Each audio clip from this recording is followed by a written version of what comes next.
مصيبة مصيبة يا جماعة، وأقسم بالله مصيبة وهتحل عليا وعليا أنا بس وعليكم ورب الكعبة. أو ما قدرتوش حجم الخطر اللي احنا فيه كلنا، ما قدرتوش حجم المرض اللي وصلنا له واللي هيوصل لنا واللي هيخش بيوتنا كلها. ده لو ما كانش دخلها أصلا ودخل بيوتكم انتوا كمان، ورب الكعبة أنا ما بكذب عليكم، احنا في مصيبة والله حرفيا احنا في مصيبة. في برنامج اسمه 1 اكس بت، والله العظيم اقسم بالله يا جماعه انا اعرف واحد باع ذهب مراته عشان بيلعب لعبه الطياره، ولما جت اعترض ضربها كان هيدخلها المستشفى من كتر العلقه اللي خدتها. اعرف واحد جاب قرض اتداين، عمل على نفسه دين وراح لعب فيه بلعبه 1 اكس بت ده وخسر وبقى عليه قرض، وممكن يتحبس لانه مش هيعرف يسدد لانه هو مش شغال. والله العظيم انا نازل العب كوره مع اصحابي ولقيت لك عيال صغيره عندها 13 سنه واللي عنده 15، عيال صغيره خالص ورب الكعبه وقاعدين في الملعب، فسامعهم ينعل ابو بايرن ميونخ، ده بايرن ميونخ بنت كلب.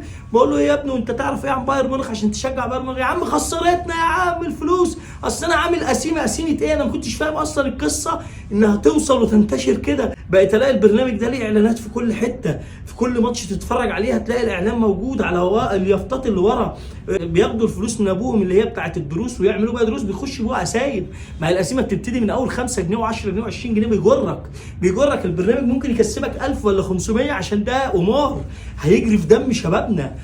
قاعد بحلق لقيت الحلاق شغال بيقول لي معلش بعمل قسيمه، سايبني وبيعمل قسيمه. السوبر ماركت بيعمل قسيمه، ده اتمشى في الشارع الاقي الشباب واقفين على جنب، هي يا عم ظبطت معاكم القسيمه؟ ينعل ابو الاهلي خسرنا، اصل احنا اتراهنا على الاهلي والاهلي خسرنا. يا جماعه انتوا متخيلين الفتره الجايه يخرب بيوت كتير؟ ده لو ما كانش خربها هتلاقوا ناس بتتفرج على الفيديو ده اقسم بالله العظيم بتلعبوا. فاقول لكم في الجامعات بتتلعب، في المدارس بتتلعب، خلاص بقت ادمان، فيها لعبه وفيها انك تراهن وفيها انك تشوف الماتش ده على ايه وتعمل قسيمه.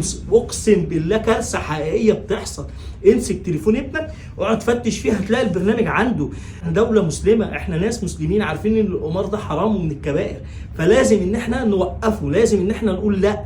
اصل دي مش، ما نقولش دي لعبه، دي مجرد لعبه، دي مش مجرد لعبه طياره تخسر واحد برضه بال10 وال20 وال30 وال100,000 ليه؟ اقسم بالله مش بعيد تسرق فلوس ابوك ولا تسرق ذهب امك وتتخانق، وممكن تحصل جرائم قتل وتحصل جرائم سرقه كتير بسبب البرنامج ده. ليه احنا ما نوقفش الجرائم دي من بدايتها؟ البرنامج ده لو ما بعدش عننا والله العظيم هيحصل كوارث الفتره الجايه كتير، اللي هيروح يشتغل ويطلع عين امه ويطلع عين ابوه طول النهار هتضيعهم له انت في القمار. حسبي الله ونعم الوكيل اللي دخل البرنامج ده بيوتنا، للي وصله لغايه عندي وعندك. حسبي الله ونعم الوكيل في البرنامج والقائمين عليه واللي بيحطوا الاعلان بتاعه. وارجوكوا وقفوا البرنامج ده.